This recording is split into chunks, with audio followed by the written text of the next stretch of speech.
Forgot how many points ahead of me you are, you rapscallion. Oh, I'm sure it won't last, especially now you've been drinking. And Wingapore is coming up, which means that I will die. Okay. Has mine actually gone live? Can't see it. Anyway.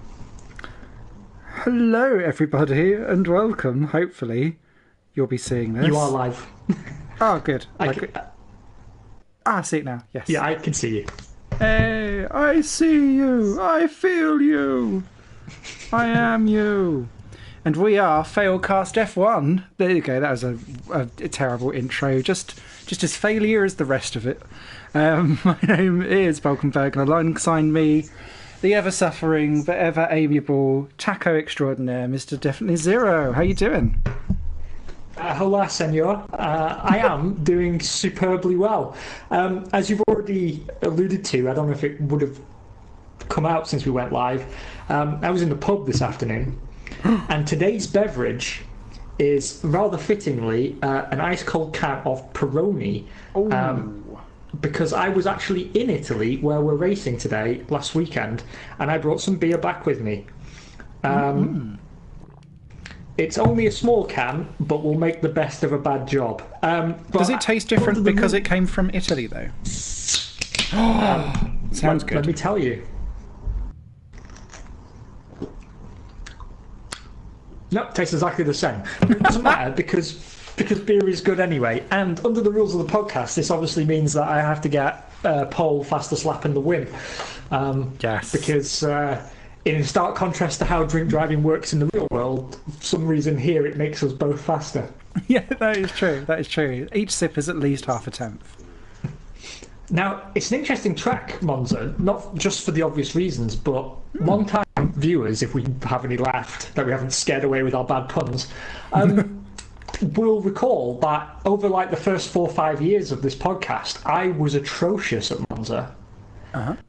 And then I got good at it out of nowhere, I think from 2014 onwards, and I've actually won this race the last 2 years. Wow. Once dry, once in the rain. So I'm feeling optimistic today. The beer is obviously helping. And we have a big bag of news to delve into, so I guess we should jump into qualifying. Yeah. Take a look. But I want to give a quick shout out, because we were obviously very excited for the Formula E season. And we haven't talked about it much since. And I just want to say, really happy to see both Mitch Evans and Oliver Rowland doing really, really well since the start of the season. I've become a bit of a fan of that Nissan team, you know. I like Oliver Rowland. He's doing a stand-up job. Good man. Job him. He was doing well in Formula 2 as well. He was a bit like, especially in 2017. It was he was the championship challenger to Charles Leclerc, but because Charles Leclerc was all-encompassing, everyone else kind of fell by the wayside in that. So I'm really glad that he's found his feet elsewhere. And Mitch Evans has been around the block plenty of times. Elsewhere. So it's good to see him come good. And I really liked the fact that Mitch Evans has come good on the exact weekend where PK Jr. stomped off in an unacrimonious decision, the first season champion, saying how terrible everything is, whilst his teammate wins the next race. I know. It's a cheeky lolathon, isn't it, that one? Yes. Building on that, welcome to Failcast F1, by the way. I know we're talking about Formula E, but there is a segue for this. So the other reason I dove into Formula E straight away, and we do have a lot to cover, is that obviously, as we know, there's some new entrants coming into Formula E. Mercedes, for one. Apparently Ferrari at some point, but they're not confirmed yet. And also Porsche. Ah, yes. And our very good friend Brendan Hartley has been testing the Porsche Formula E car. And is apparently in the running for a seat. So we give him our very best wishes. I hope it works out for him. I'd love to see him in Formula E. Hopefully he'll do all right. I mean, it didn't do Stoffel Van Dorn any harm, did it? No, not at all. Back out on the podium once his car actually is able to finish a race. And to be fair, that's also a running joke, is that Stoffel Van Dorn seems to top every single fan boost poll, because I think everyone's just like, give the guy a break. So, yeah. Give him a chance. Poor guy. Oh, hello, Beetlejuice. Good to see you, mate. Hope hey, you're BJ. Well. So, yeah. Brendan Hartley testing for Porsche Formula E. Niels Yanni as well is in the running, so that'd be a pretty cool lineup, I think. I respect both those guys. Yeah, Yanni's been around for such a long time. And he was knocking on the door of F1 years ago, and it just never happened. So, yeah, he's good. And I remember Neil Yanni from A1GP days. So A1GP, how we don't miss you. I love me some A1GP. But yeah, he was a front runner in that, so clearly that says volumes. I don't know what I did there, but that steering was not good steering. Anyway, back onto the F1 train. So, obviously, quite a bit to cover, because it's been a little over the normal 2 weeks since we last all convened, for good reasons, because it was the Easter bank holiday weekend, and I was drunk in Italy, and you were lost in a Peterborough cinema, I think. Yeah.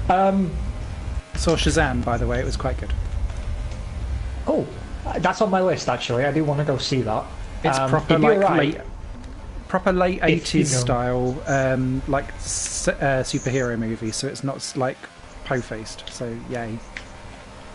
Oh, well, that sounds good. If only my fellow Berliners weren't all arseholes, I might be able to tolerate being in the cinema. Beetlejuice may be noticing at this point that some of my lines are a bit off. That is because I have been drinking in the sun most of the afternoon, so but that should also put me on pole, as we've already said, because that tends to be how this works. Right, back onto the F1. So, yes. Obviously it's been the Chinese Grand Prix since we were last together, and it was, let's not mince words here, pretty shit. There were some good takeaways from it. I think Max Verstappen did a stand-up job again, and I can't really, despite it being a boring finish in my estimations, I can't really bash Mercedes, because you've got to take your opportunities when you get them. I would have liked to have seen a bit more competition at the front, but alas, it was not to be. And also, I felt like things got off to a shaky start straight away anyway, because Kvyat bouncing into both McLarens kind of upset me a bit, because I sort of feel we haven't had chance to really see what McLaren have been able to do as a two-car team, because it seems to always be Carlos Sainz that's getting it in the neck, and I feel sorry for him. But overall, disappointing race, particularly I think because it stood in the shadow of Bahrain, which was fantastic, and certainly the best race I've seen in a good while, I think. And normally China is a track where you can do some overtaking, and there is always usually something going on around that track, and it's so unusual to see it not really take place. And I think it was exasperated by the fact that for the first time in a long while, the cameramen just decided to follow around the non-battle that was a Ferrari, because it was busy being forced, and there was stuff kind of happening vaguely down the order, but you never saw any of it. No, you didn't. That's actually a very good point. I don't know if that was kind of optimism on their part, that they were hoping the Ferrari would switch on, but it just didn't seem to be all that together, did it? No. Now, the notable thing is Ferrari is one of the few teams that hasn't actually brought an update package to its car at all so far. In fact, Baku will be the first time the car receives an update. Aside from some tweaks they made to the control electronics, I believe, after Leclerc's failure in Bahrain. Still, though, I'm hoping that this update package they bring to Baku can start to make the car a little less temperamental. It seems to have gone backwards a little bit, because I've always felt Ferrari have had over the last seasons the car that was the most stable across races. Maybe not always the fastest at any singular Grand Prix, but it was at least somewhat consistent in terms of performance level. And to see them go off the way they did seemed a little bit odd. I found the whole of this start of the season to be odd because considering their speed and the way how it was geared up to be, at least from testing times and the way how things are going, I know you can't read too much into that. The last thing I expected was for Mercedes to have the 3 1-2s in a row for the first time since 1992. Yeah. And on paper, that's like, God, this season's over already. Yet I couldn't feel like it couldn't be further from the truth of that if it tried. But, like, results don't lie either. It's so strange. It's, for me, it is definitely a case of a season having potential. Because I won't say Mercedes haven't earned the 1-2s necessarily, but I think we would all be in agreement that at best they should only have 2 1-2s at this point. Yeah. Because, Bahrain was a clusterfuck for Ferrari that they should have walked away with. But it does at least inspire me with a little bit of confidence that we're going to see an exciting mid and late season. Once the development race heats up and, we've got some very interesting drivers in both cars, Bottas seems a bit more awake, so... Thank God. And Ferrari have got rid of Kimi, as much as I love him, but, he's notorious for falling asleep when he's at Maranello, so... There's definitely an exciting season in the offing, and I think Mercedes getting a few more points on the board this stage probably is going to stand us in good stead for a closer finish later in the year, because I imagine Ferrari will get on top of things. They've got a lot of things to solve. I think particularly their driver orders is something that we need to talk about and will at length, because I think they haven't learned over the years that it doesn't do them any favours, but they still seemingly haven't learned it doesn't do them any favours. You are completely correct, Beetlejuice, that it was actually completely new control electronics for the Ferrari teams going into China, and actually Alfa Romeo didn't fit them, I believe, although it didn't seem to be a problem for them.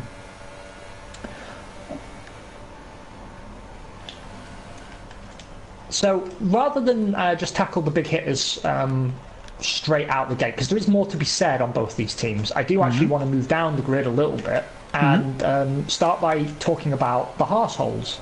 The flatterers to deceivers. Yes. That seems to be a car that has been... And again, I appreciate I don't have inside knowledge from Haas or anything, but I can't help but shake the feeling that it's almost like they developed a car purely for one lap pace. Do you know what I mean? Like a really half-arsed approach, like, oh, quick, just put it down the track. Oh, it's good over one lap. Oh, well, ergo, it's a good car. I mean, I know it's not really that simple in reality, but it really does feel like...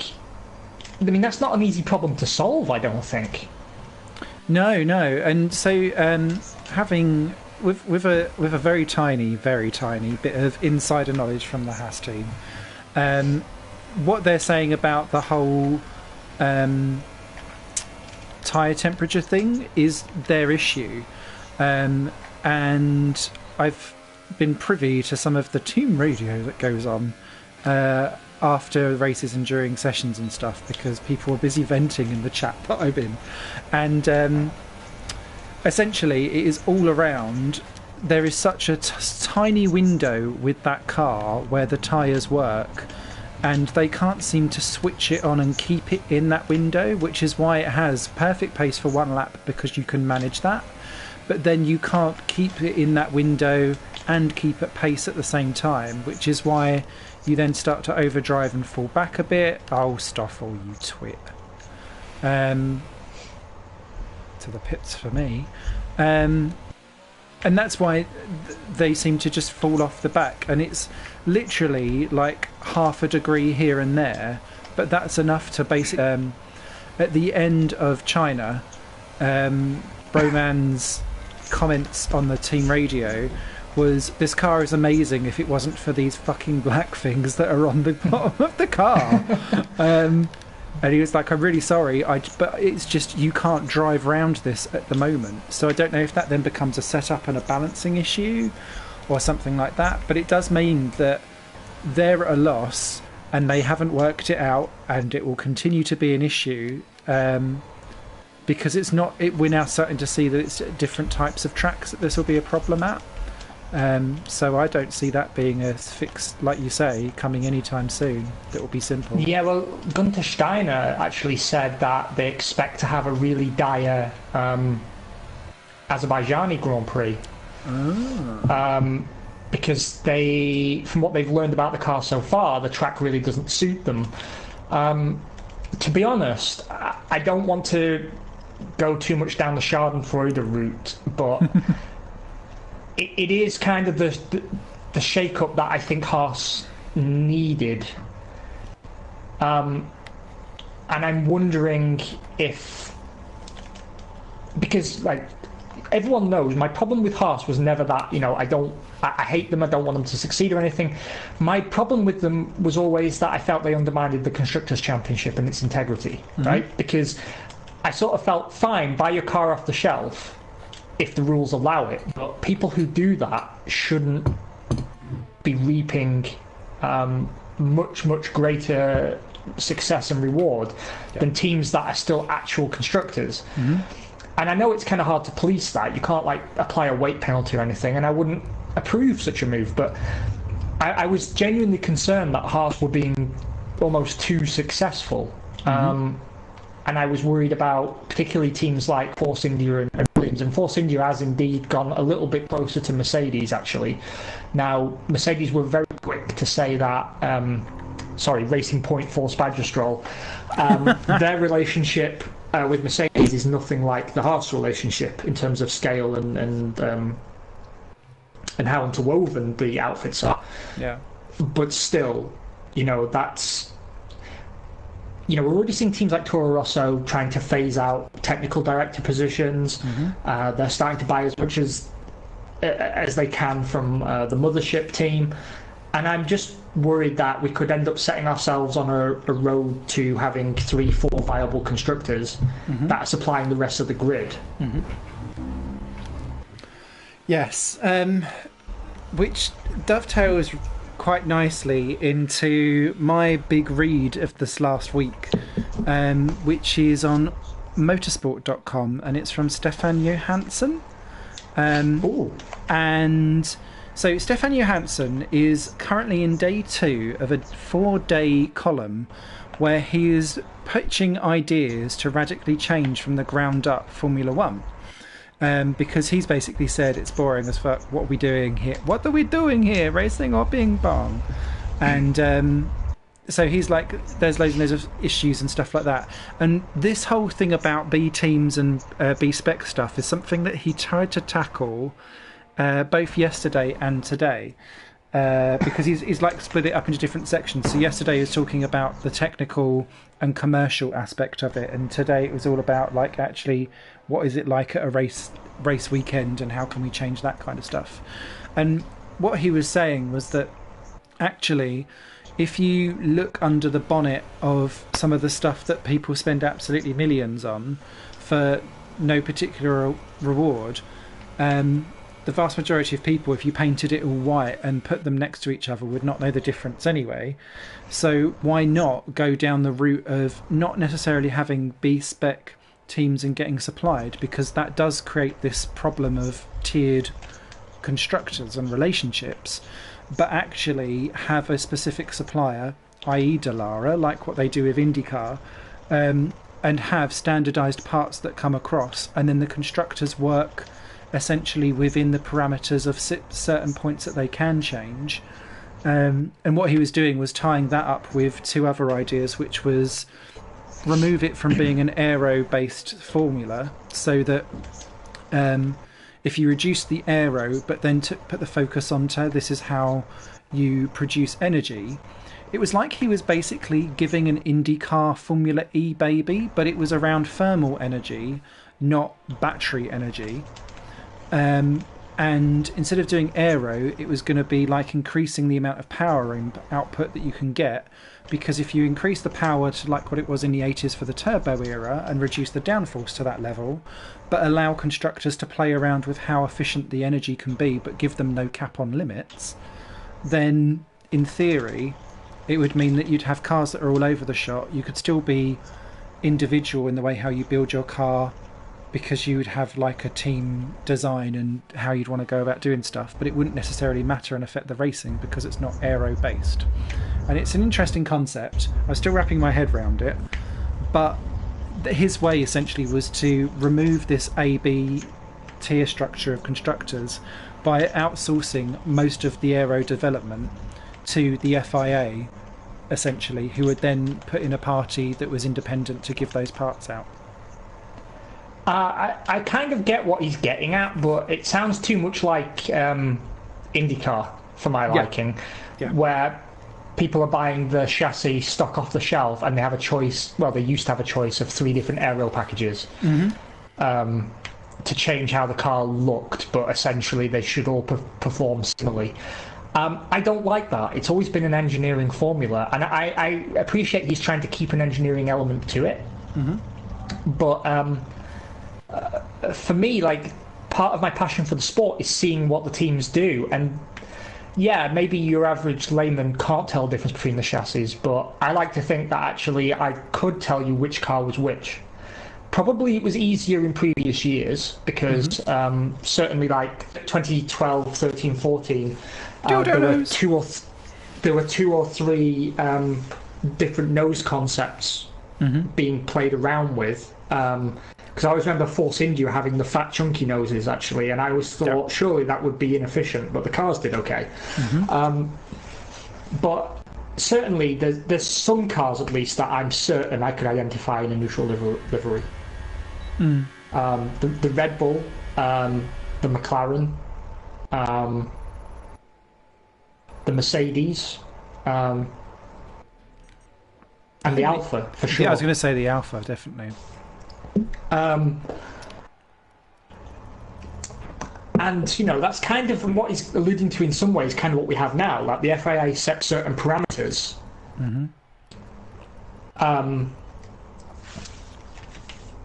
the engineers have space to play within the boundaries of these regulations. Yes. But just as I think the key is less regulation and more engineering freedom, not more regulations and handcuffs. I kind of agree with you. The only thing that worries me about that is we all know that the smaller teams are struggling to make that work financially, and it's almost impossible to enforce a budget cap. I actually like what the FIA and Ross Brawn have been putting forward as their solution. I don't know if you read about this. Not yet, no. So their idea for a cost cap is to they've already standardized it. Like, the teams got to select their gear ratios, right? They can no longer switch gear ratios throughout the year. Yeah. What they're now suggesting is the gearbox is actually a really expensive component, and it wouldn't matter so much if the gearbox was standardized. Yeah. And already, just by standardizing the gearbox, you save teams a vast amount of money. Because it's like 5 million a pop, pretty much, isn't it? Something ridiculous. It's completely ridiculous how much. And remember, particularly teams like Williams, they are still making their own gearboxes. Mercedes have been trying to get them to buy Mercedes gearboxes off the shelf, but at least until this year, and I'm pretty sure still this year, they're running a custom in-house Williams gearbox. Yeah. Now, maybe they think they can afford it or whatever, but new entrants could do without having to do that.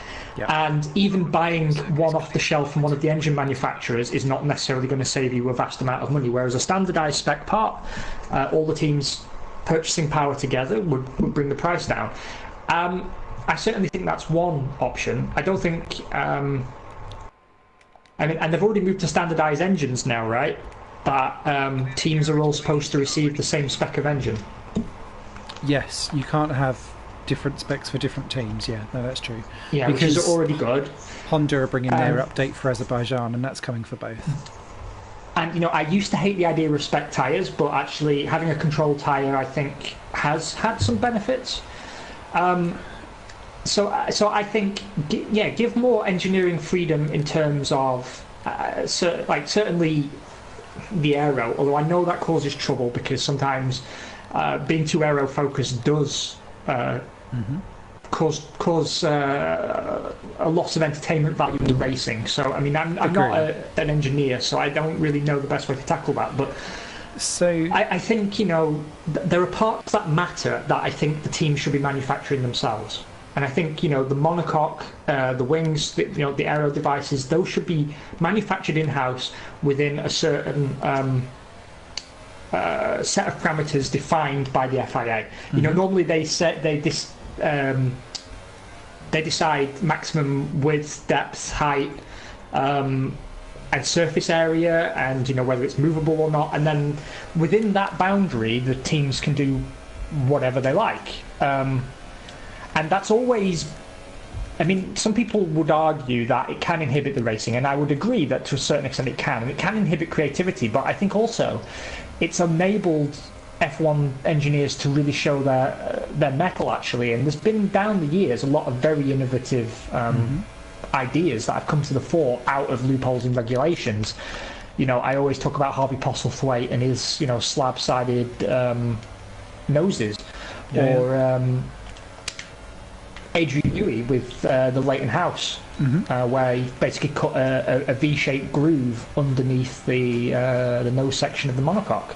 There was nothing in the rules that forbade that, and, you know, he gave it thought and realised that potentially there was an advantage to be gained there, and he experimented, it worked out, and everyone's happy, except me, who merely spun.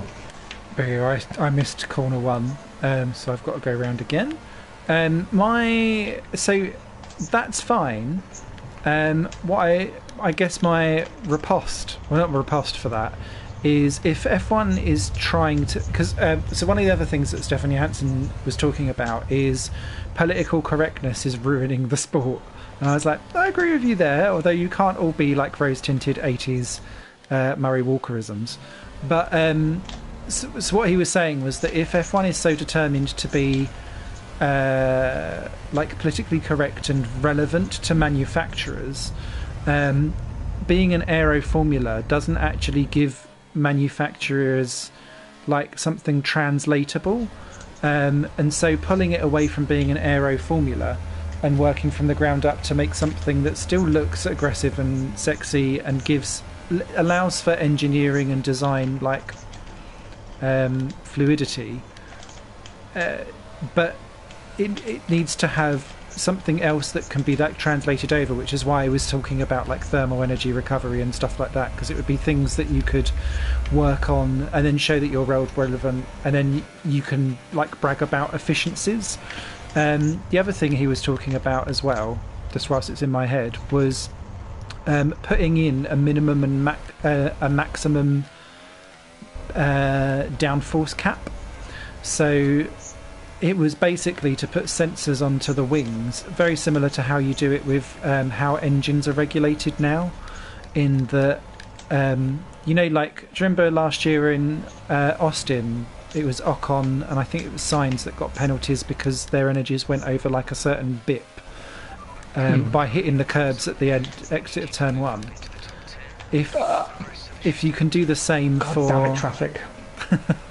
If you can do the same for aero devices, then it could basically mean that aero can be fun, but it can still be reduced to a point where you can still follow each other and have more stuff. So it was just interesting. I just, have a read. It's over at motorsport.com. Oh, I nearly binned it out of Ascari. This has been a terrible quali session for me. Yeah, me too. I can't seem to. I don't have as much grip on the harder tyre, so I might have to switch back to the softer. Yeah.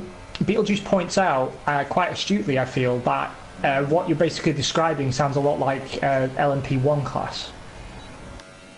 Yeah, and I think he does actually draw some comparisons to that, to be honest. I mean, I think, to be honest, it's a problem that F1's been dealing with for 20 years, and it's not going to go away, because you're never going to please everybody, and there's always an argument and counter-argument being made for any restriction or innovation or any idea in general. Beetlejuice also says, morbid theory, it will never be entertaining enough for the average fan again until we have the next death. I actually think there's some sort of there is some vague merit to that, because we saw that people are very quick to look for ways of discrediting the halo. Now, I don't like the Halo either. I think it's ugly, and it annoys me in this game. Less than I thought it would, but it does.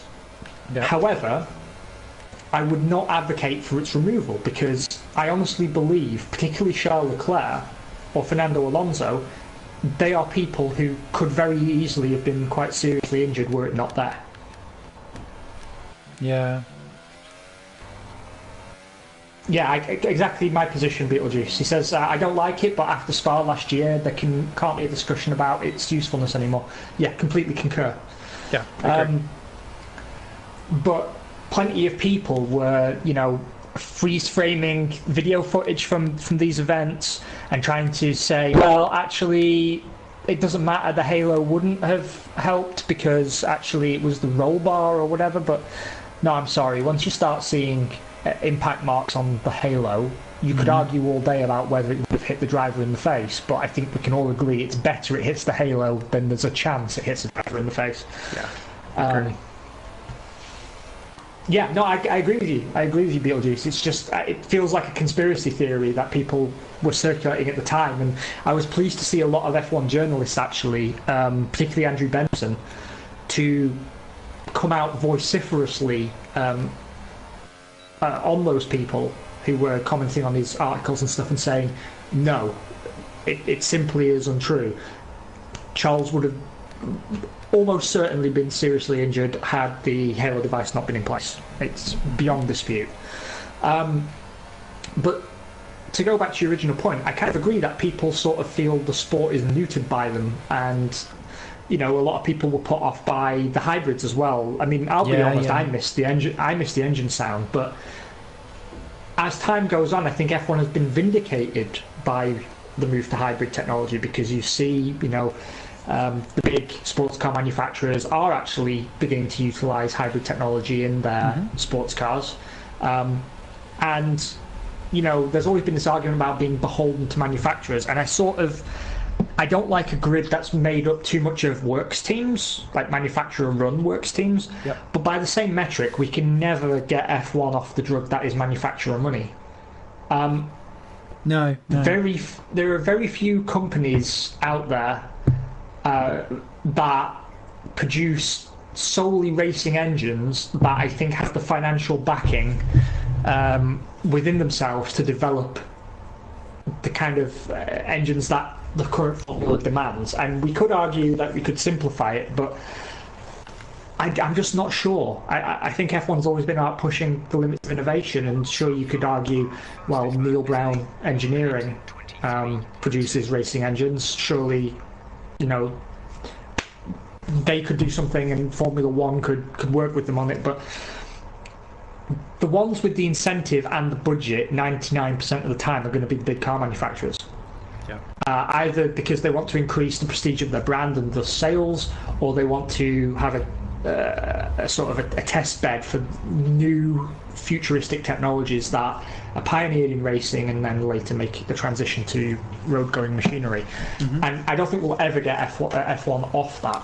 And I don't think you'll get motorsport in general off that. You need the manufacturers. No, I don't want it. My concern, and I think we share it as well, is that I don't want it to be 100% manufacturers, because when they leave, then the sport will be nothing. So there always needs to be a bit of a balance, and that balance always goes a to and from. And sometimes I don't live in the days where I know now in a corporate world, if you're a privateer, you're not going to win. Yeah, almost certainly.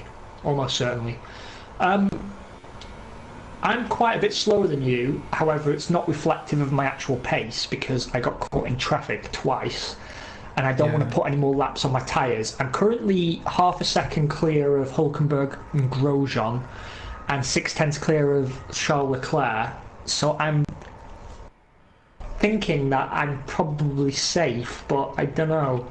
Max Verstappen might... Yeah. I think you'll be alright. Also, the fact I've been drinking actually isn't making me fast this time. It's making me scared in some of the faster corners. No! But, maybe it comes good. It comes good in the race. So, speaking of engines and engine technology, Honda have a new spec of engine going into all 4 of the Honda-powered cars at Baku. Yes. Now, what they've said on the record is that actually the change in engine spec is to a specification that has better engine life and greater reliability.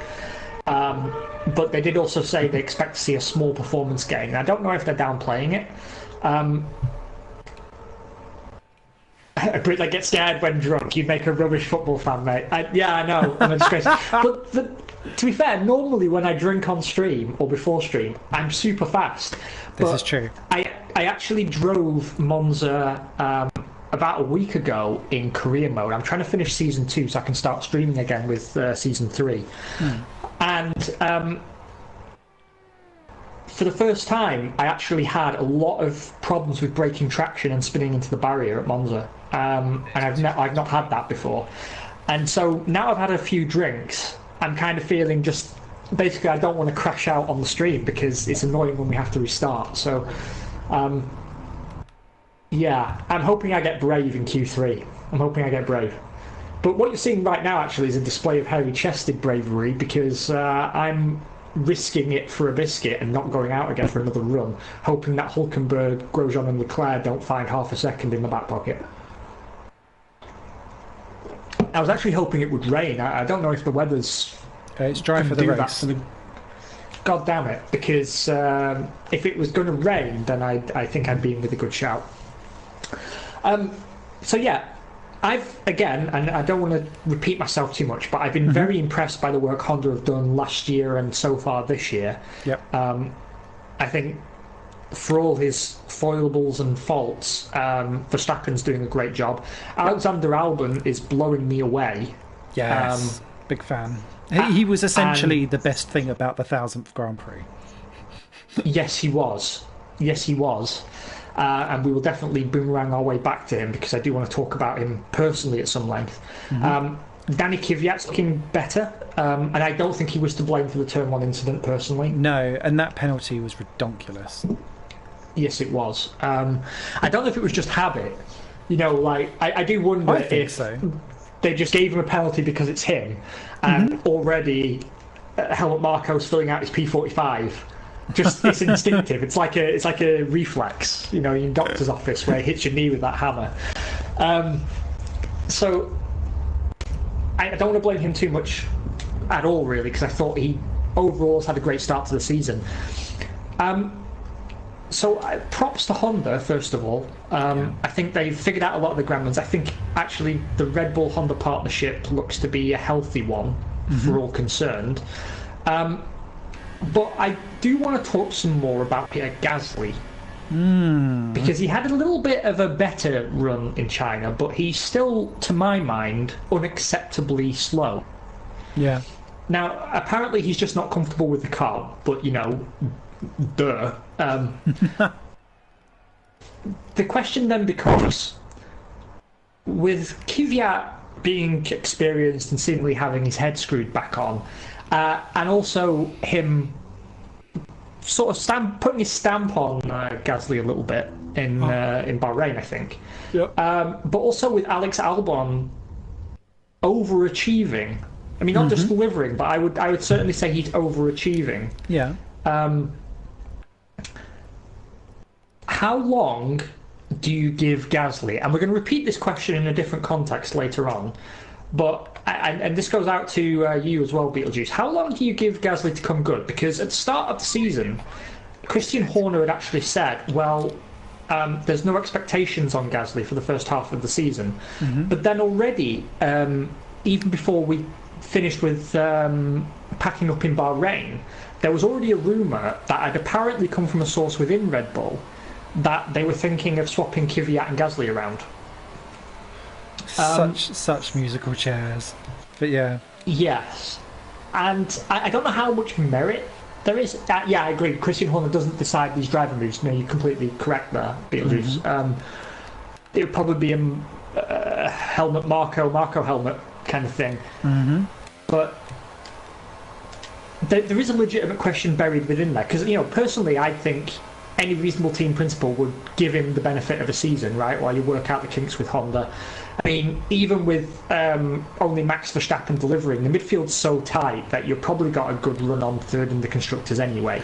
Yeah, and even with him being off the pace, he was still coming home sixth. So, like, now that he's had those 2 races, I mean, Australia wasn't really his fault. He was left hanging and dry in quali. So you could argue that he shouldn't have been there in the first place, but you should have seen the track evolution and given him the benefit of the doubt.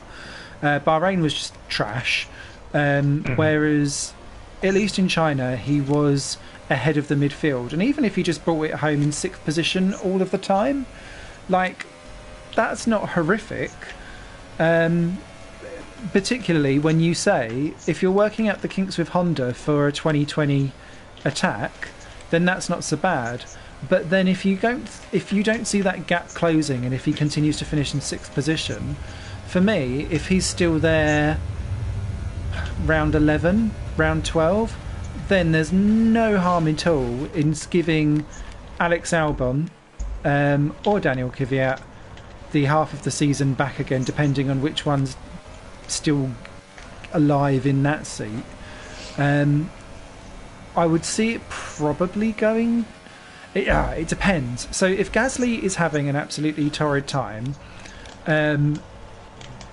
there's something about swapping in for Kvyat, evaluating him, and then if he doesn't do much better, sticking Albon in for 2020 and do it that way.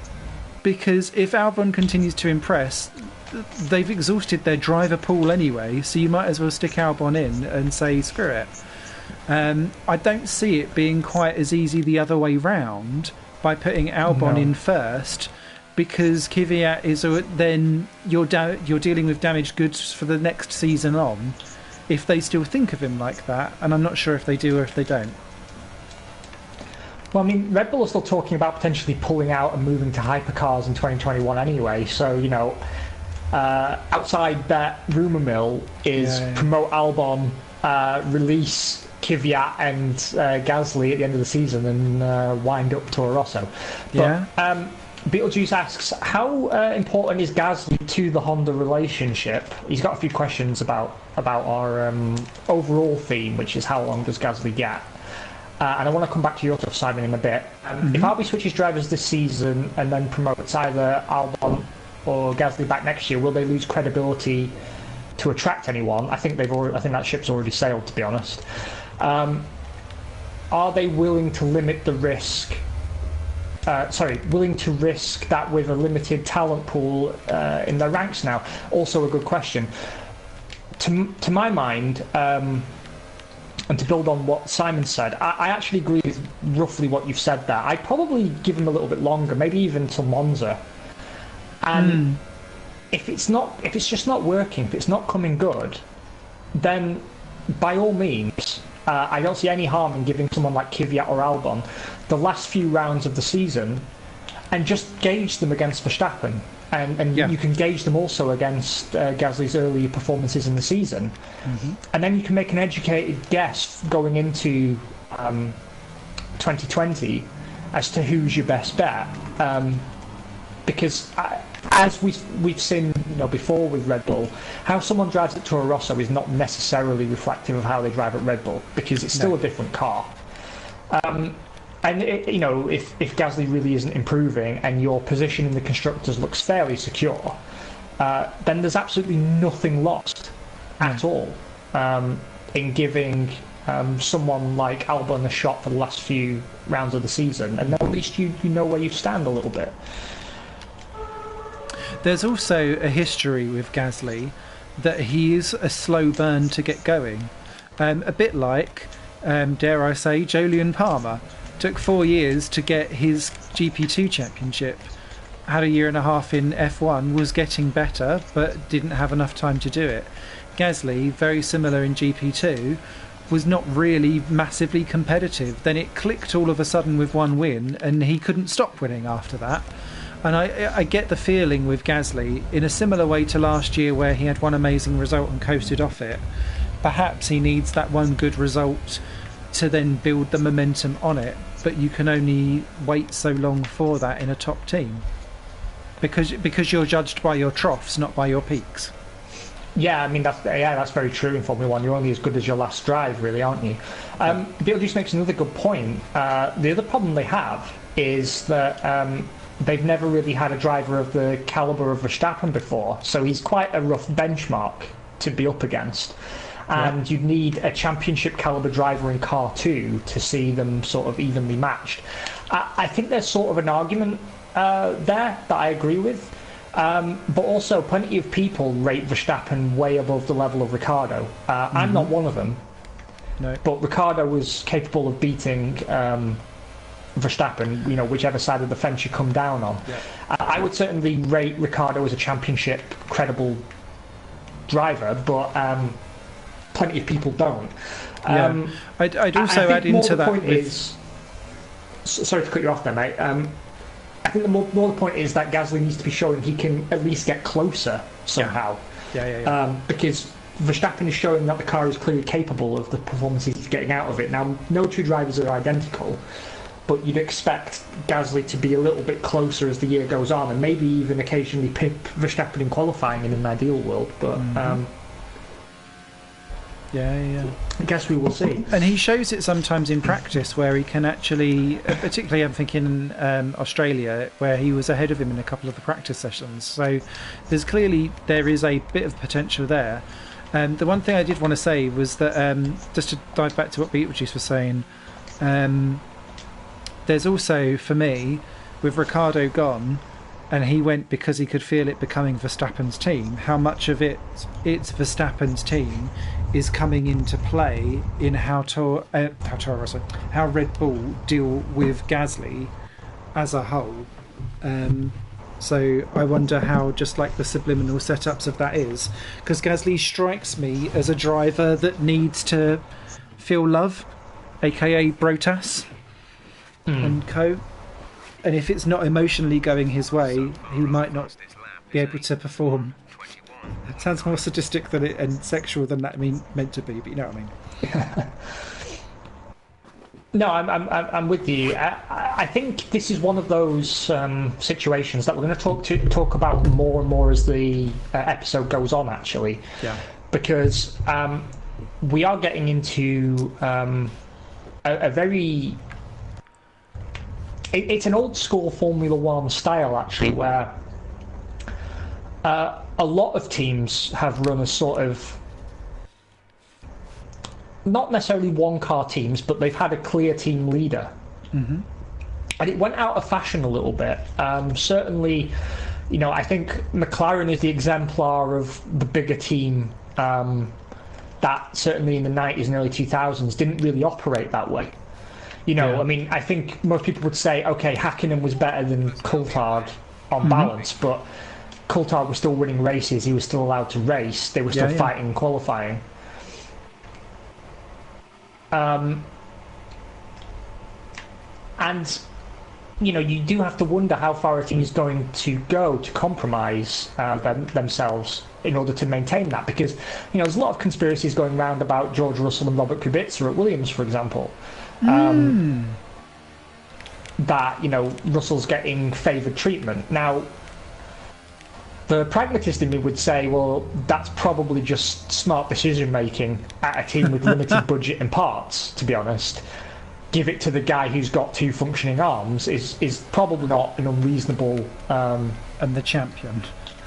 Yeah, it's probably not an unreasonable position to take as a team principal. What is less clear is, why teams like Red Bull or Ferrari would deliberately want to undermine themselves by favouring one driver over any other. To be honest, I don't see it so much at Red Bull at the moment, because I honestly get the impression it's simply a settling in problem for Gasly, and he may very well come good. That's why I think he has to be given time, and I don't think it's good to already be floating rumours that you're going to fire him, because that's not going to allow him to settle into the team in any meaningful way, and you're not going to see what he can really do for you under those circumstances. likewise, the big topic later on is obviously going to be Ferrari, and I mean, their team orders have been shooting themselves in the foot for a long time.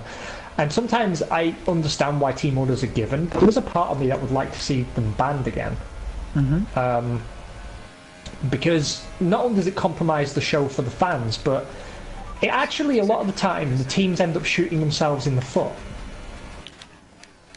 And they never seem to learn from it. No. Yeah, I agree, Beetlejuice. Ferrari do not care about the constructors, and they never really have. They've always been a drivers' championship team through and through. But their fans, I think, do care about the constructors. And to be honest, I'd like to see Ferrari win the constructors.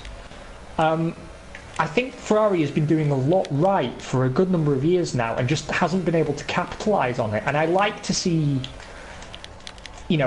progress and innovation and success rewarded. And I think if there's a team on the grid right now that has earned the constructors, it would be Ferrari. You could also make the argument for Red Bull as well, but I don't consider them a team firing on all cylinders right now, for a variety of reasons, and don't want to lay that entirely on Gasly's shoulders. But how far do you compromise yourself to keep someone like Vettel happy, or keep someone like Verstappen happy? I mean, I do wonder if they're going to end up ruining the day they lost Ricciardo because of Verstappen. Yeah. Whoop whoop, that's the sound of the police. Yeah, you've done me. I was a 10th up, which was why I took an extreme line into into the parabolica and ended up in the gravel. I knew you'd get there eventually. You just hadn't had enough alcohol. Yeah, I hadn't had enough beer yet. But the thing is, if you were a 10th up, you would have beaten me, but it would have been narrow in either case. Because, I mean, I picked you now, but it's like less than the 10th. Ooh, juice. Yeah, it's 0.054 of a second. So if you'd gone a 10th up, it would have been, 0.046. And So Bottas... nothing in it. No. Bottas got a grid penalty for smashing into Hulkenberg. That happened right in front of me. So, yeah. Naughty. Good. All we need now is Verstappen to get a penalty for being Verstappen, and then karmic balance will have been restored. I completely agree with that analysis, actually, Beetlejuice. He points out, the difference in culture, I suppose, between Italy and Germany. And I have to say, I've been quite impressed by Mercedes' approach when it comes to Bottas and Hamilton. Yeah. That they seem to have rallied around Bottas coming into the season in a way that they didn't last year. Toto Wolff unironically backed him to win the championship in a radio interview I heard. Yeah. Like he said, that he'd spoken to Bottas in the off season, and he felt that mentally he seemed a bit more prepared and a little bit more focused, and he thinks that this would be the year that maybe he delivers. I don't think they've actually got the car for it. If Ferrari stop dropping the ball the way they have. But it will be interesting to see, and certainly they let Bottas and Hamilton race, which I respect. Also, Hamilton and Bottas don't have a tendency to take each other off. No, that is very good. And the one thing you can't say about Bottas is that he's no good wheel to wheel, because I think he's a very respectful racer, actually. Yeah, good head on his shoulders. Whereas I wonder if that is also part of the issue as to why they're so scared to have Leclerc and Vettel in the same place at the same time, because someone did add it up actually, and Vettel has now spun in 4 of the last 10 races, and that's like Maldonado-esque, De Cesaris-esque rate of fail, and you just kind of think, how did this happen to a 4-time world champion, where he now seems to bottle it under pressure? Beetlejuice says another thing Ferrari is doing. Another thing why Ferrari is doing what they do. How was Vettel wheel to wheel in the last few years? Which is building on your point, Simon. Yeah, I completely agree. he. I sort of don't trust him with the Ferrari, to be honest. But Ferrari seemingly do, because, I mean, they came out right at the start of the season and said, we are favouring Vettel in 50-50 situations. But as they displayed in Bahrain and China, they favour Vettel even in non-50-50 situations. Yeah. Which to me is not good enough, because they've cost themselves. I mean, in Bahrain it became a bit of a moot point, but they lost so much because of that. I nearly done exactly what you done. Yeah, I could hear your panic in your fingers. Yeah, it's just it feels so bizarre. I don't mind the team orders so much, but it should be on favouring who is fastest at the time. And the issue, and apologies, we're kind of streaming back onto the 1000th Grand Prix hashtag, is that it was quite clear that they were both basically going at roughly the same pace, and that not one was doing much better than the other. And this reminds me of when Red Bull were swapping people themselves around at Monaco. Do you remember when one would have a go at trying to get past, I think it might have been Perez, and then they couldn't do it, so then they swapped around and the other one had a go, and so on and so forth. And they were just swapping back so that each one had a fair shot, and if neither of them could do it, it didn't really matter. They just went back to their original positions. And Ferrari should have been busy doing that, because it was clear that neither one was really faster than the other. But instead, they just left Leclerc out as the sacrificial lamb, doing his best Kimi Raikkonen impression, because they just don't seem to be able to react in a logical, putting the best foot forward way. It's always the best Vettel forward way, but that's not really the fastest and most efficient way of getting a result. And I'll be really annoyed if we get to Azerbaijan and one's stuck they're going at the same pace because they're equally matched, and we're stuck in the same situation and someone's left out to dry, someone at the back crashes, and then Leclerc is stuck in like a safety car and ends up at the back of the field, and you're like, well done, or they Ferrari. do a Red Bull. Yes. Yeah. To be honest, I expect Azerbaijan to be another clusterfuck this year, because I honestly believe these cars are too wide to be racing on that circuit. Yeah. That's my honest analysis. Beetlejuice says he believes Vettel had a dominant car and moved over to Ferrari to mirror the Michael Schumacher dream. Realises now that that's not going to happen, and has a second teammate in his career now who is getting to him and now losing his self-belief. I would completely agree with that analysis. He does seem to be flustered by Leclerc, as he should well be, to be quite frank. I mean, that's what we wanted as well, right? We wanted a situation where Leclerc lit a fire under Vettel's ass, and it seems to have happened. Now Ferrari should be capitalising on that. No, you were still third.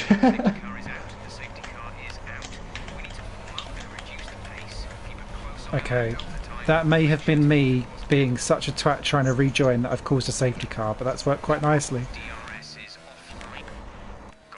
Oh my, no, I think I've broken my DRS as well. Sorry, I'm just recovering from myself. But would you want to pit? I am. I need to. I've broke my front ring. Okay, because I mean, you're going to get a lap to catch up, so free pit stop, stick on the mediums. That's exactly what I'm doing. I'm not sure if I should do the same, to be honest. Actually, I've got no incentive to. No, you're fine. And that would just push you longer. So for me, it was telling me to do softs to mediums. But if this lasts a couple of laps, that might push you long enough for you to do softs to super softs. Yeah. That would be a dream scenario, to be honest. Okay.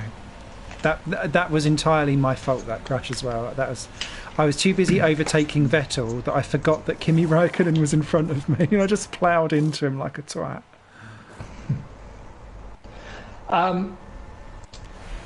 Beetlejuice argues that Leclerc didn't light a fire under Vettel, he put a sheet of ice under him that he's now skating on. The most interesting thing about China was the political implications for Ferrari. Couldn't agree more. Yep. Binotto is under huge pressure already. If he pulls the same move again next race, he gets my Balls of Steel award for the year. To be honest, like I have to admit, you know, for the integrity of the podcast, that I might be a little bit in love with Charles Leclerc. So I'm maybe not being totally objective in my analysis here, but he's like a puppy dog. He melts my heart a little bit. The leaked video his team took of him dancing as a warm-up. Did you see that? It was filmed through a gap in his ready room door. Or the footage that's going around on Instagram at the moment from last year's Baku race at Sauber, where he cheered over the line and swore and then apologised for swearing. Yes. Beetlejuice says everyone's in love with Charles except for Vettel. Yeah, I think that's probably true, to be honest. That is true. That is true. But I mean, he really is sort of the unicorn, isn't he, of the racing world? Someone who's genuinely exciting to watch, but who's also quite a likeable figure. Yep. It reminds me so much of 2014 Danny Rick. Oh, it's put me on super softs. I've only just realised. Oh, fuck it. We'll have to. I don't think I can get them. Wow, a lot of people stopped actually, and we're going to be out for a lap or two while they all play catch up. Yes. I'm trying my best not to absent-mindedly twat the safety car. Oh, we've all done that. Yes, we have. Yeah, I also agree that I hope he doesn't turn into a Lewis Hamilton #blessed monster. Yeah, I mean, to be honest, Lewis occasionally has a good day where I don't vomit in my mouth a little bit when I hear him talk, but those days are quite rare, and I'm secretly waiting for the day that he pisses off. Like, I mean, we said in the last podcast that this is probably the best quality grid we've had in F1 for years, and I stand by that. But there are still drivers that I would like to see just evaporate. Oh, excuse me. I'm so sorry. Gesundheit. And, you know, I would actually like to see the back of Hamilton, but there's a tinge of regret in my voice because... to be honest with you, he does pull out some genuinely stellar drives. Oh yeah. And so, you know, do I really want to lose a talent like that? But the thing is, it's just there's such an exciting next rank of drivers, you know, just below him, waiting to jump up and seize the crown, that I want to see that fight happen. And it feels like as long as he's there, it's like when Schumacher, when we were all waiting for him to retire. Yeah. Because you could see that there was a lot of talent behind him, but it was just, you know, he was untouchable. Somehow I'd managed to gain a massive lead under the safety car. Excellent.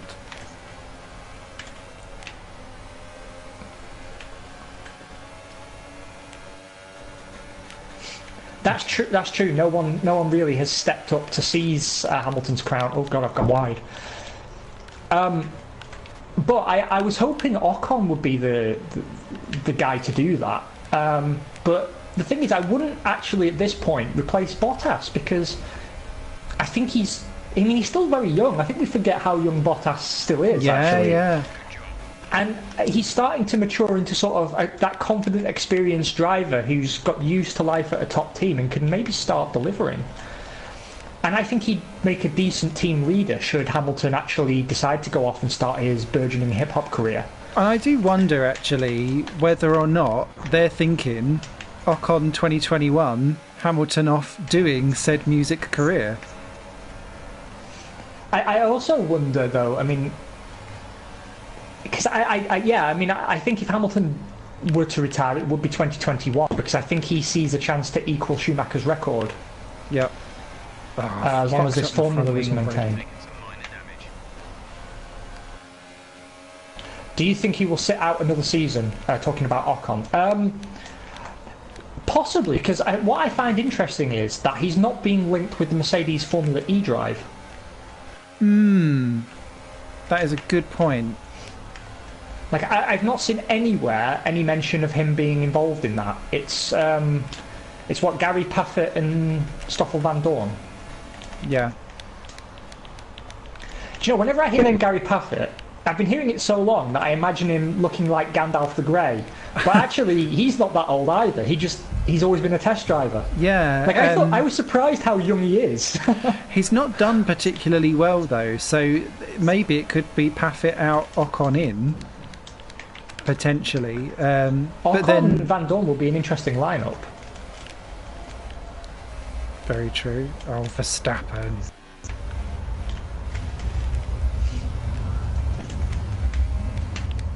What a weird race this has been. Sorry. Taking quite a lot of my mental strain to be able to get round him. Right. Yeah, I'm in a fight with Vettel that I think is going to end in both of us in the barrier. He's definitely faster than me on these tyres. And also, I'm a bit drunk. Getting Larry. Yeah.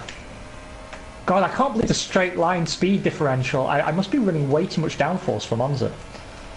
That's been the story of my year so far, though. Like, in previous years, I've run a little bit more downforce than certainly than you've been running, as I recall.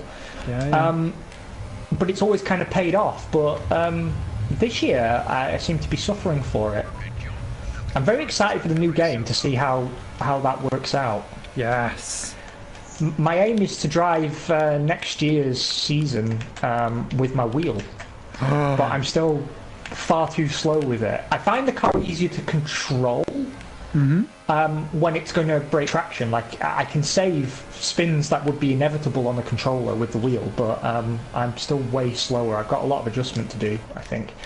I just need to have the patience to mess with my settings and find something I'm comfortable with.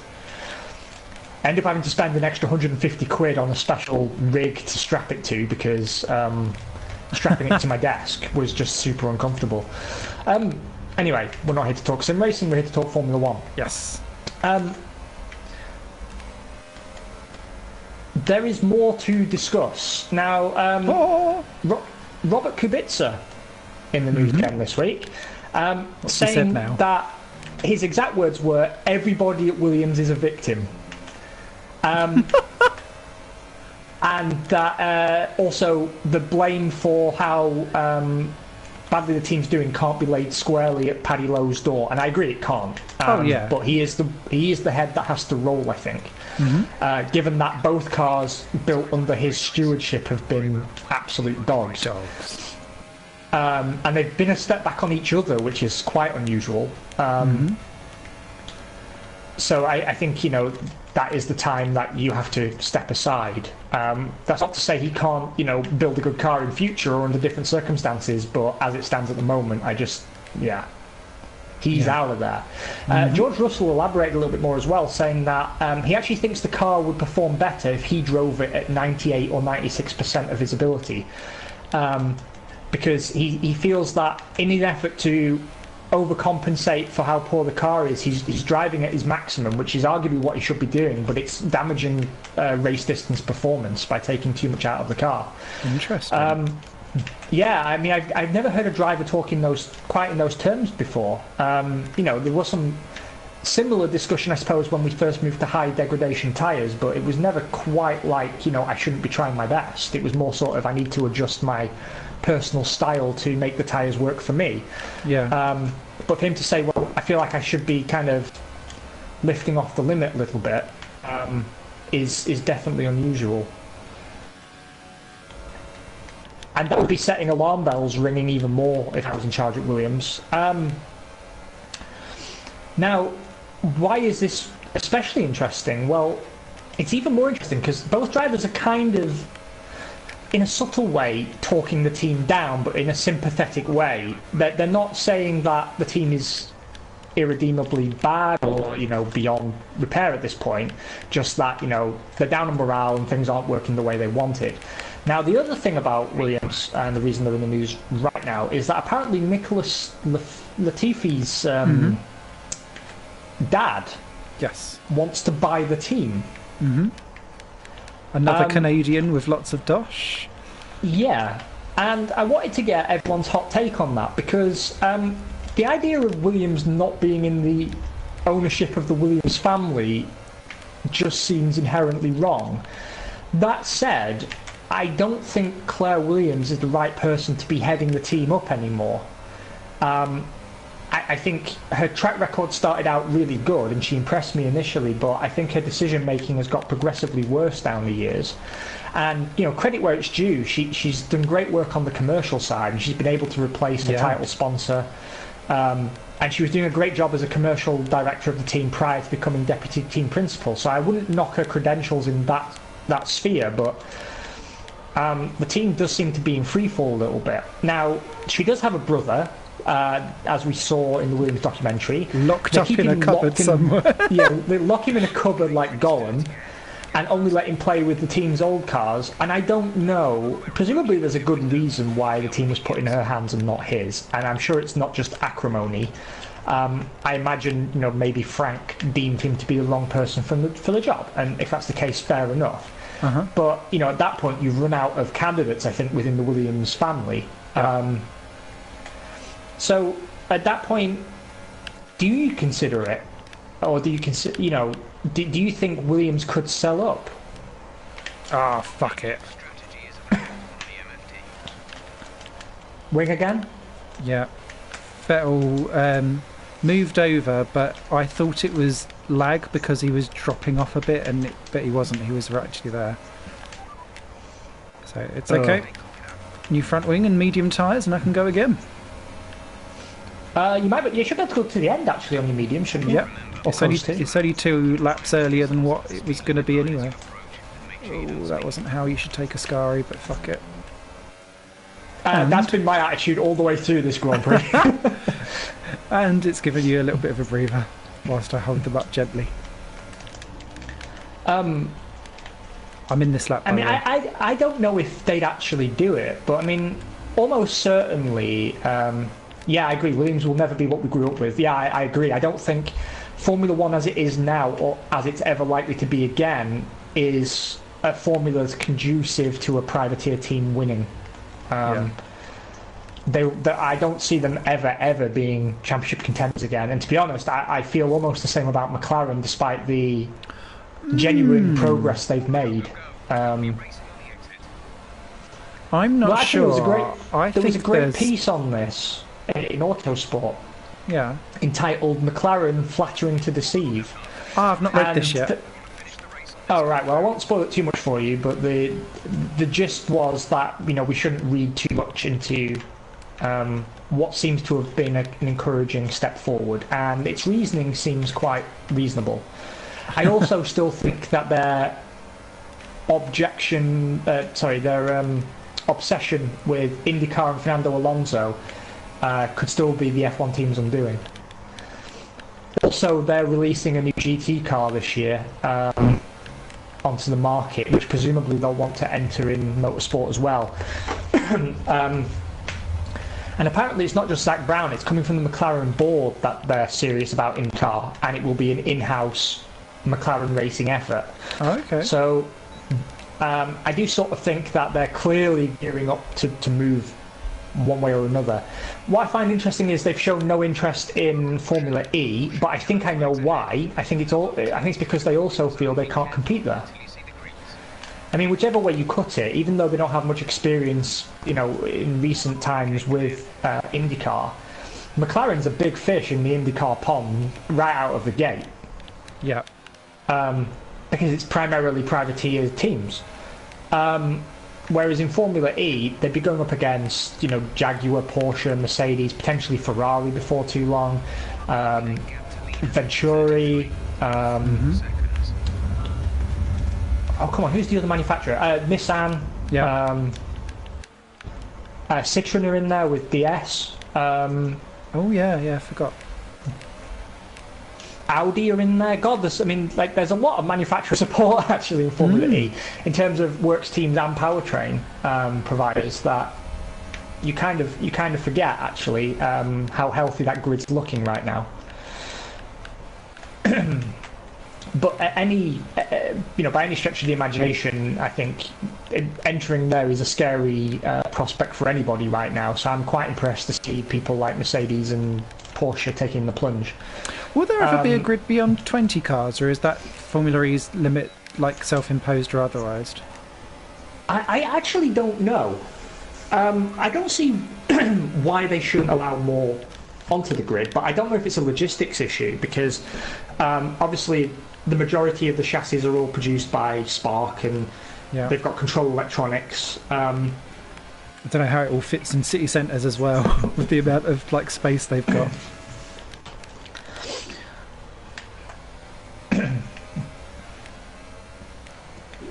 In an interesting turn of events, our race leader is Kevin Magnussen. What? Stroll's in fourth. What? I did see Hamilton in the gravel down at Ascari as well, so he's clearly hit someone. Yay. Well, what's interesting, I think, is Stroll and the others, because Sirotkin's not too far behind him, I don't think. They all pitted under the safety car, and now everyone's coming into the pits. They've not had the time advantage to come out ahead, so...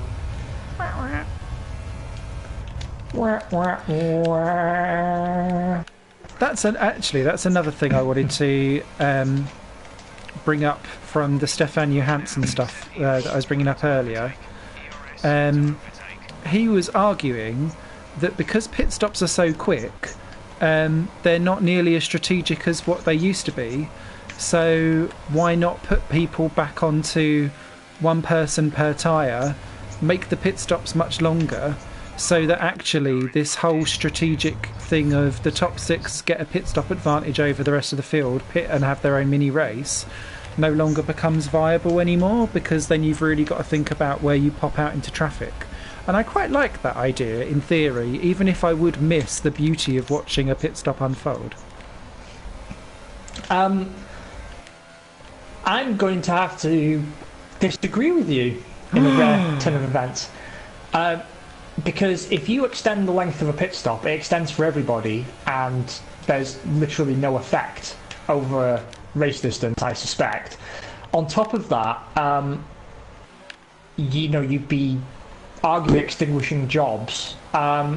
Beauty, the synchronicity and the speed of the pit stops is impressive, and F1 pit stops are a million times better than pit stops in other races. And yeah, when you look at the time the car is stationary, sure. Sorry. Oh, you lost it? Oh, and I've cut the corner. I've still. I don't know how I've got a wheel. Well, I'm glad that you do. The time the car's stationary, sure, is short, but you're still talking 23 to 25 seconds for a pit stop on average. So there is still a strategic element to it, and we see that all the time. With the attempts at the undercut and the overcut. Pit stops, to my mind, still play a massive role in the development of a race. And, we saw with, Verstappen, for example, getting a run on the Ferraris, that a pit stop at the right time can really shake things up. I agree with Beetlejuice that I would like to see refueling back, but I still have concerns over whether it can be brought back safely. Yeah. Because interestingly, when I play Motorsport Manager, I play it on my phone as well, because the second and third games are only on mobile. And I have to say, for anyone who hasn't played Motorsport Manager 3, that's my pick of the bunch, because I like the solution they've brought in for car setup. Because my biggest complaint about F1 Managers games down the years has been that why are you paying for race mechanics in the game if you're doing network for them? Yeah. And what you do in Motorsport Manager 3 is you pick cards that have a variable deduction on your engineer's skill. And if you accidentally break the bank on setup, then you go bust and the car is crap for that race. And I think it's a really good system, because it's kind of like, those card games where you have to draw 21 to win, or as close to 21. And so you're constantly trying to one-up the teams around you, by playing the cards that give you the biggest advantage, but you could just go bust and end up with a card that has a horrid setup. So it's a good solution. But I've gone off the rails there. My point was that game comes with an editor, and I always find myself turning refueling back on because I think the strategic benefits of being able to run a low or heavy fueled car, Yes. depending on how competitive you are and where you are on the grid, opens up a lot of extra strategic options. Words. And and I know words. I know the best words. According to my people, I know the best words. And the best words are strategy. And my hands are not small. Oh, and all Mexicans are rapists. Actually, that includes you, Sergio.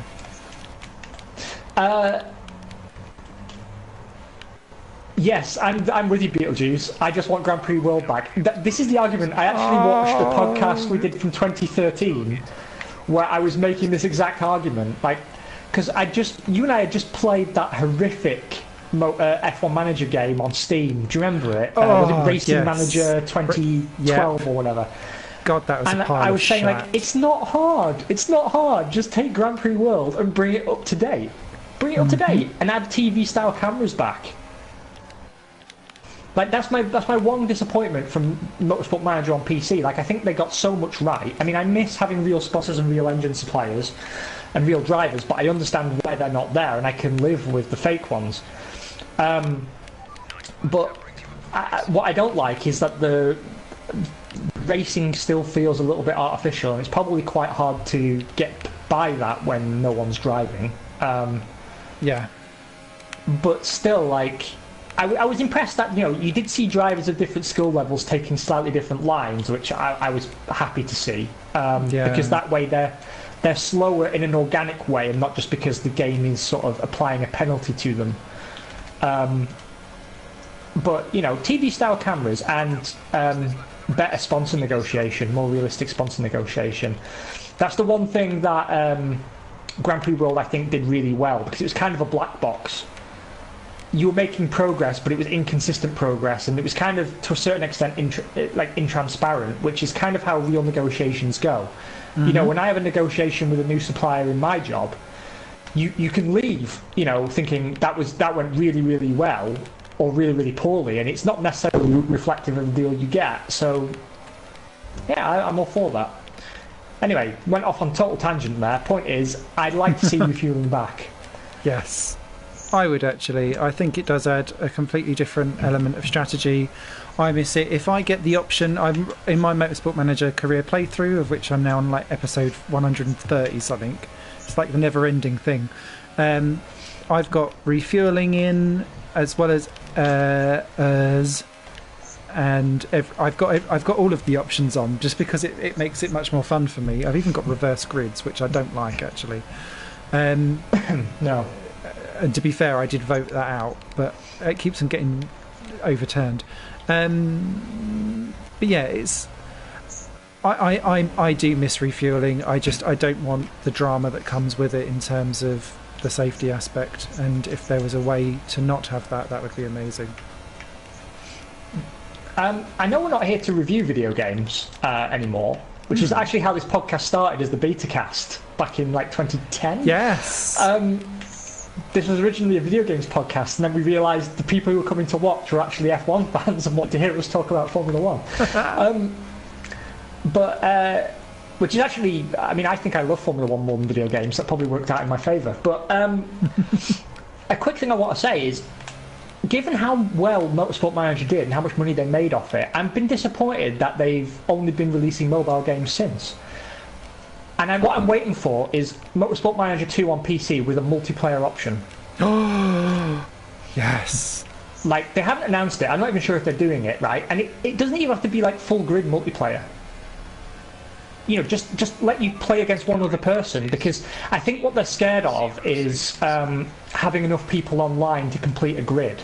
Because if you know the Football Manager games, they tried to have an online version. Yeah. Some years ago, and it failed because, like, the fixtures couldn't be played consistently because some people would join a league and then not log in for 6 months. So The fixtures weren't played, and it was basically a clusterfuck.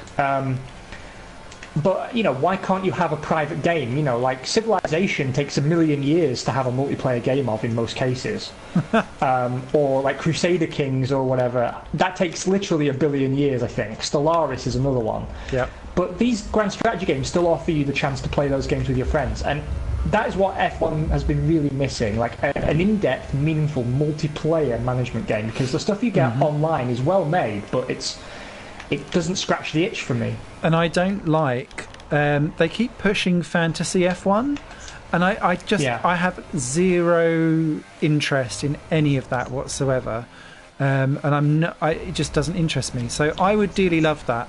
And I've seen it implemented. I guess the closest I can say that I've seen that implemented is Track Day Manager, which is also on PC, and that's where you pimp out your own car, and then you do. You can do online stuff together, but mostly it's asynchronous. So other people's cars have been uploaded, and you battle against like your own AI counterpart, if that makes sense, judging by the stats and how you've made your car and it's set up that you've uploaded. So I could even deal with that, where you could download other people's teams and make a grid out of, like, your mates could all upload their teams and where they're up to, and it's almost like by deadline. So you've got, like, each week you need to be able to put in something. My tyres have completely gone. Sorry to cut you off. Oh no. The wear isn't actually that bad, but I lose grip. I guess it's just the harder compounds I struggle with around here. Is it tyre temperature? Could be. Yeah, it is. Do a chill lap. How astute of you. My right side tyres are cold. I thought it felt greasy. He's a greasy lover. It was just my hair.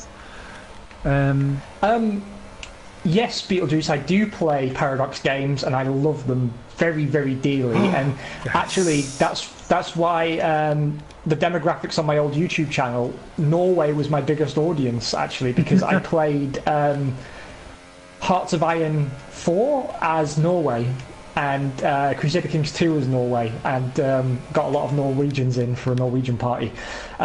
Imperator Rome is coming out. I haven't actually learnt that much about it, but if it's a Paradox game, then I'm in. Anyway, back to Formula One. I want to talk about Renault. Oh, you spoony bard. Danny Rick is now on the point scoring board, but Or is he? Well, apparently his issue has been the brakes on the Renault. Oh. They've identified, both him personally and the team's data indicates he's losing all his time because he's struggling with the way their brakes work. Which seems kind of odd, because I would say his biggest impediment has been the engine blowing up, which had happened to his teammate. It's been a very embarrassing start to the year for Renault, given that pre-season testing they looked strong. Yep. Most commentators felt they'd taken a step forward. I felt they'd taken a step forward, and I still tentatively say that Ricciardo made the right move going to Renault. But long term, yeah. But now, it's become a tentative endorsement of that move, because Red Bull and Honda are making gains way faster than I thought they would, and Ferrari, I would say, is the team that's probably going to have the dominant power unit until the end of this formula, because I think Mercedes has lost the crown on that, really. And I wonder if Ricciardo's got the patience to wait for a 2021 where Renault may still not be the dominant force. It's an interesting one, because I can't see any other manufacturer or team that has the ability to ascend to those top three. McLaren perhaps as an outsider. And I think it's really telling this year that actually McLaren and Renault are so much more closer in that little duel. So you can kind of see that, whereas like last year they were absolutely trouncing McLaren, so therefore we're making a much better job of it. This year, not so much.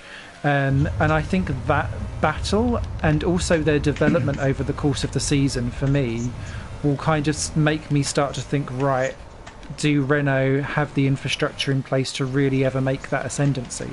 Because I'm disappointed with where they are. I thought that they would be clear midfield leaders, and by the end of the season be in like a no man's land fourth place, where they'd broken away from the midfield but not quite reached the top of the top three. Well, I mean, we should qualify this by saying there's no reason why technically they couldn't be.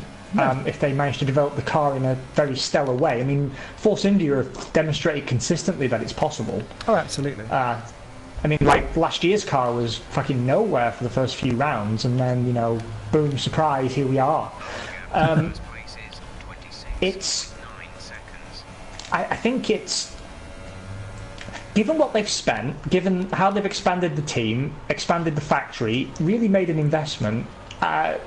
Renault are going to be in a very awkward position. I'm sure there's plenty of voices in the boardroom that are wondering, you know, what exactly are we doing here? Especially given that one of the guys who signed off on the funding for the F1 project is now in prison, or going to prison. Yeah. Awkward. Carlos Sainz is trying to unlap himself and keeps running into me. He's also stolen my helmet design again. Oh. I still have that bug. He's wearing my helmet. I'm going to lose the lead to Vettel. He's gaining on me at a massive rate, and I cannot get any temperature into these medium tyres. Damn it.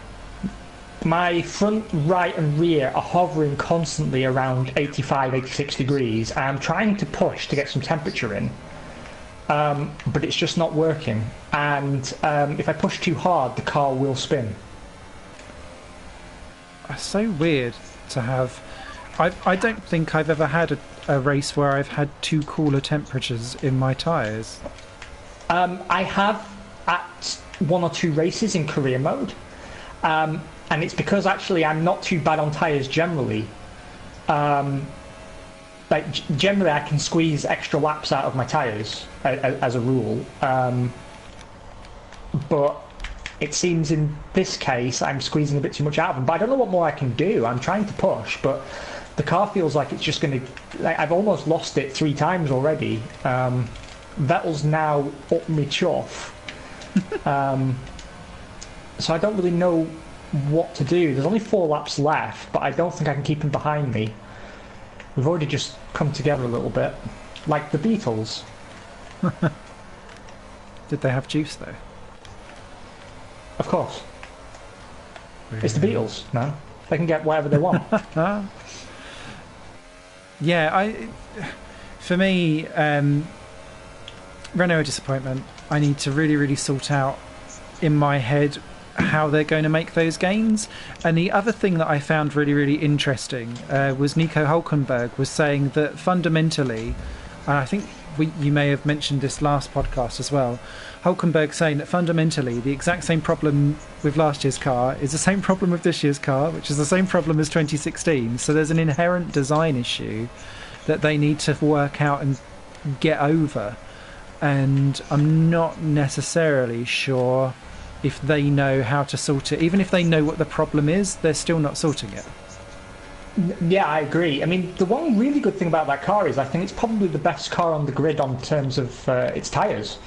And that looked like it was going to deliver a result in Bahrain until the engine let them down. Because, you know, those tyres were in stellar condition, and that meant they had great pace towards the end of the Grand Prix. Mm-hmm. So, I mean, it's not like they're not doing something right. And one could argue, actually, that being good on your tyres is incredibly important in this formula. So I wouldn't even say they've taken the wrong philosophy. Oh, Jeff, I'm trying to increase everything, mate. It's just not working. I really don't know what to do about this tyre problem. I really don't. Because the tyres on the left-hand side of the car are fine, and I'm experimenting with my lines a little bit, but...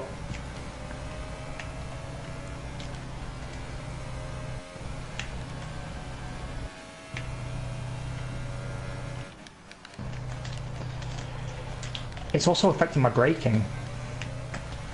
Yeah, because So- you have to start like chugging on and off. I'm super annoyed with this race. I think I could have had a nice juicy podium at least, because I was ahead of Vettel when I smacked into Stroll because Stroll just stopped in a straight line in the middle. He does that all the time. He's a bugger. I'm getting some excellent motivational race engineering from Beetlejuice. I don't know how I do without you, mate.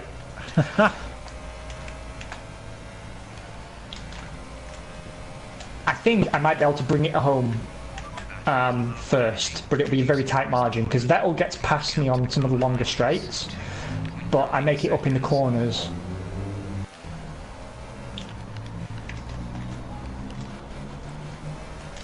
Find it a bit more slippery, Jeff. It's very slippery as it is, pal. Slippery when wet. Yeah, or slippery when dry. Cold and dry. Oh.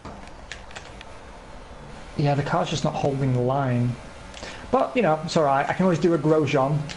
The brakes! The brakes!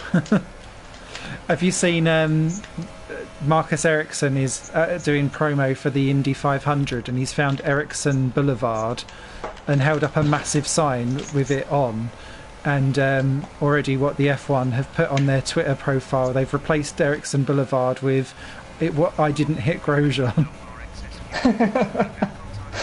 What I'm waiting for is Ericsson to capitalise on this meme, because he could do quite well. You know, have him in a series of adverts for IndyCar, you know, like kicking a kitten and then turning to the camera and going, why would Marcus Ericsson do this? Boo. I'm impressed with how he's doing in IndyCar, actually. Random side note, he was running... he's had a couple of really, really unlucky performances where the car's failed and stuff, but he's kept up with James Hinchcliffe, his teammate, who is very, very highly rated. It's just that the car has not always been in the right place to bring it home, and in the Circuit of the Americas he got a penalty right on the last caution because they released him in front of someone in the pits, but he was running like top five in another race as well, the one that Takuma Sato won. So yeah, I'm really, really impressed with how he's getting on with it. But to be honest, we've always rated him as a good driver. And you know, you don't get to stay in Formula 1 as long as he did without having merit. Yeah. I think actually, given where Giovinazzi is, and we haven't talked about him much actually, and I feel like he's getting away from us. God, I nearly lost it again. I'm losing so much time in that first chicane. He is a bit of a drama, isn't he? I can see he is the weakest person on the grid at the moment in terms of like being able to show anything. Because I think Gasly would just be pushed back to Toro Rosso. He wouldn't be pushed off the grid, whereas Giovinazzi just isn't. Kimi's woke up, which has surprised me and delighted me in equal measure, but it's also kind of made me go, Antonio, you're going to need to pull some fingers out very soon and have a stellar run, because they've put him out in weird strategies that have left him high and dry, and he's not really covered himself in glory either, because he's always at the back of the pack on a long strategy that never works. Yeah, very true. He's he's been my disappointment of the season for sure, and I was looking forward to him getting another shot, and I understood the logic behind putting him in the seat. However, you know, Ericsson is still under contract with Alfa Romeo, I believe. So there's no reason they couldn't bring him back in the future. The bonus is he's Italian, you're right, Beetlejuice. But the thing is, like, he impressed me in his first race. And then he just became famous for binning it in Malaysia. Which I felt was harsh, you know, because he was a rookie, and, you know, Leclerc was spinning. I mean, everyone spins. Yeah. I've just earned a trophy. Oh, is that winning online? No, I've already got that. Or the 25. It's called Scepter. I don't know what the achievement is for, actually. Sector. Oh, you must have... Oh, I don't know. Don't know, indeed. I will look it Well up done. post-podcast. Well done. Thank you.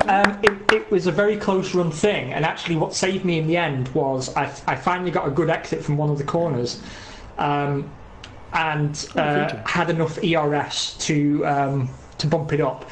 But basically Vettel was faster than me most of the time, but he was braking super early for a lot of the corners, so I was able to brake later because I had extra downforce. So it did pay off in the end, I suppose. Right, let's see where the standings are now. Oh, we're a bit closer together now. You're still 20 points clear of me, but, you know, progress. And we are catching slowly Mercedes for second. Nice. Where did we finish last season? Were we fourth or third? I want to say third. Yeah, I was going to say, I think we were third. And third is our best ever constructors finish, by a long way, actually. Because I think before then we'd never finished higher than seventh. Yeah, because we was always the backmarker teams. Yeah, and we were always bad. I mean, we're still bad, but now we've got a passable car. Yeah. So I think, you know, that should be our aim, if we can. The problem we have is the new game's coming out. But we have to figure out where we're going to be next season as well. Yeah. And it's a bit of a bugger that it's coming out early, because I really wanted to do another season of career mode. I'm going to finish this weekend my season at Renault, where I am a drivers and constructors champion. Woo! Thank you. Even though at the start of the season Hulkenberg was beating me, I managed to pull it back. And I did a quick poll on Twitter and on stream and other places, and I'm going to do a Ferrari season 3 and crank the difficulty up and maybe try my wheels. So I really wanted to have a chance to do another full season, but I guess we'll just do a few races and see where it ends up, because I've already pre-ordered F1 2019 and taken the day off work for launch day, as is our tradition. Yes. And I haven't seen much of the new game, actually, so I don't know what tweaks they've made, but, I mean, I loved career mode this year. If they build on that, then mwah. You said they've got custom liveries as well, right? Yeah, so, because there's been no actual footage of the game out at the moment yet, so that's why we've not seen anything. But, yeah, so the idea is that there's a livery designer, and what they've done, and first of all I was a bit like, but, so they've not actually... They're not building the actual real F1 teamed cars. They've just licensed an F1 styled FIA sanctioned chassis for us to then put our own liveries onto the top of for when we go online and race. So it's not like you can say, I'm going to paint the Red Bull car in a certain thing. It's just, this is a stock F1 car for us to paint over, if that makes sense. That's to support sim racing, isn't it? Yes. So this is so that they can go forward with the esports side of stuff. Yeah, because the F1 teams that do esports, they have different sponsors for the esports team. Yeah. So that will really help us to then do custom liveries for all of that as well. Incidentally, Brendan Lee, the first F1 esports champion, is making his real world race debut shortly in... I'm going to say 16,000, but it's not. But it is a low down open single seater category. But it's nice to see someone transitioning across again, just to see how they get on. But yeah, custom liveries. The shadow in the logo is, I think, the F2 car. But we were saying that last year that apparently F2 stuff is coming anyway. But that's all that I've really heard of so far. I really hope they add F2. I really do. I mean, it makes sense, right? Because they've added F2 to F1's online coverage. Yep. Which we were arguing that they should do 3 years ago. Yep.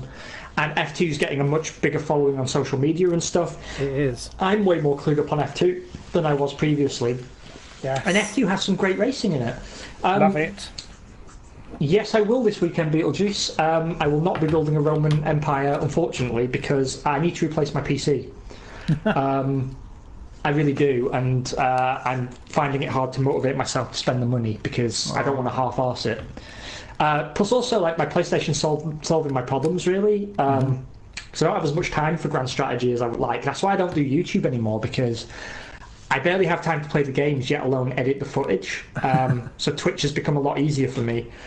And I don't stream during the week because of my job, but I am trying to get back onto actually streaming, not just the Failcast. I'm just trying to pick a game to stick to.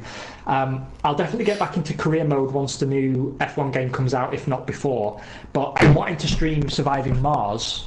Oh, yeah. And they've just announced a new expansion for that, haven't they, called The Green Planet. So you can start... Yeah. That's exactly why I was thinking of doing it. But also, I've dipped my toe into the Divinity Original Sin games. Ooh, good shout. And they're properly good. And the problem I have, I really want to do it co-op. The problem I have is that I'm a 32, nearly 33-year-old man, and so are all my friends, and most of them are married with kids, and they can't do it. And so I've never been able to do that, but maybe I can make it happen. But also, I'm reluctant to invest in a new PC because the PlayStation 5 has been tentatively announced, and it's not coming out this year, but it should be next year. And I mean, it ticks all my boxes based on what I've read so far. Backwards compatible for PS4? Yeah, which is already phenomenal. Then also, they've got that streaming service, so you should be able to play PS3, 2, 1 and Vita games as well, in theory. But, big solid-state drive for faster loading, ray tracing support. Everything I'm reading is yes, all of that in my face, please. And I do enjoy streaming. I do enjoy streaming. So I need to get back on that, and I think career mode is a good way to kick things off. One last thing to say before we depart. Herman Tilke's company has released a onboard lap simulation of the new Hanoi Grand Prix circuit. Yeah. I was someone who slated that circuit when I saw the diagram of it, but actually seeing the onboard lap, I'm kind of teetering on changing my opinion. It looks like it could actually provide some good racing. It looks to me like F1 did a Formula E circuit. Yes, it does. They seem to be moving more in that street racing way, though, aren't they? Because now they're talking about having a second Chinese Grand Prix that's on a street circuit in Beijing. Which I don't understand, because they can't fill out the grandstands at the actual Chinese Grand Prix circuit. I think we're worrying... That's probably why they're saying it, though, right? Because if you look at the one thing Formula E doesn't struggle with is attendance. No. Because it's really easy to get to. And, that's why, they want to have the Las Vegas Grand Prix or the New Jersey Grand Prix in the cities. I think it's to try and help boost attendance. Because, if you look at the other arguable city location circuits, like Montreal or Melbourne, Monaco, but for a different reason, they're always very well attended. Yeah. So it kind of does make some sense, but I just don't think F1 translates to street circuits universally well. No. And the cars are a bit too fat for most of them, to be honest. I agree, and I think you can have too much of a good thing, and I like the variety on it. Incidentally, actually, my old boss is having his, I'm going to say it's his 50th birthday, and his wife's got him Turn 1 Montreal grandstand tickets for the weekend with paddock pass, and he's just like, I'm in heaven. So I'm expecting to hear all about that, because she can be my wife if she wants. Yes, they done Indy last year for her 50th, I think it was. So they're massive petrol heads. So yeah, I look forward to hearing all about that, because he absolutely loved Indy and gave it a big write up. So yeah, I'll be interested for that. The other thing is, I don't want to make any promises in advance, right? But you'd be surprised, I still get at least 2 to 3 emails a fortnight, I think, roughly, from people who are coming on to the Grand Prix World playthrough on YouTube. I get so many emails from people from that playthrough, even now. I haven't uploaded to it in nearly, what would be 18 months, I think. And I get so many requests to bring it back. It's still running really poorly, but I'm thinking of of returning to YouTube with that, because that's actually a really easy one to do as long as the game doesn't crash too much. Sure. Because it doesn't require much editing, because I use Fraps, I just stop and start when I've got something to say. And I can do Grand Prix World better second time round. I'm quite proud of the first run at it, but the first 10 episodes or so, I was so nervous, and I had a shitty microphone, and I didn't know anything about what I was doing in terms of presenting that. It didn't come good. So I would like another go at it. And yes, I completely agree, Beetlejuice. Sauber was actually, you read my mind, the team I was going to go for, because not only are they my favourite team, but I would argue, because people always say Minardi is the hardest team, and they're not. They're the hardest team in the sense of bringing money in early in the game, but Sauber, I would say, is actually the hardest team overall, because you start with a lot of overhead costs that you can't really cut down, and it's overhead costs that bleed your budget like you wouldn't believe. That team hemorrhages cash out of the gate. Stewart is similar but a little bit easier because you've got a works engine deal. Yeah. But Sauber is customer everything and 2 fairly expensive drivers, and you're trying to develop the chassis. It's a challenge, and I really want to tackle it. So it was between Sauber or, pun incoming, Esther Benetton. How good's that name? I feel it's actually going to be my name if we ever get to do a Failcast F1 Motorsport Manager YouTube series. That was going to be my team name, Esther Benetton. I love it. Too good. It's too good. Love it. Anyway, thank you, Beetlejuice, for joining, and anyone over on your side. Yeah, we had a few and watching anyone all the who way joins through. on replay. Yes. Because, thank you very much. we still get plenty of people on the replay. I hope everyone's keeping well. I will probably be streaming this weekend. I'm going to tentatively say Saturday, early evening, late afternoon, depending on how it clashes with qualifying. But failing that, Sunday, either it will be career mode or maybe we'll find something new and interesting to play. Everyone take care, and we will see you in less than 2 weeks' time now, the weekend after Baku. Have a good one. Have fun. Love you, bye.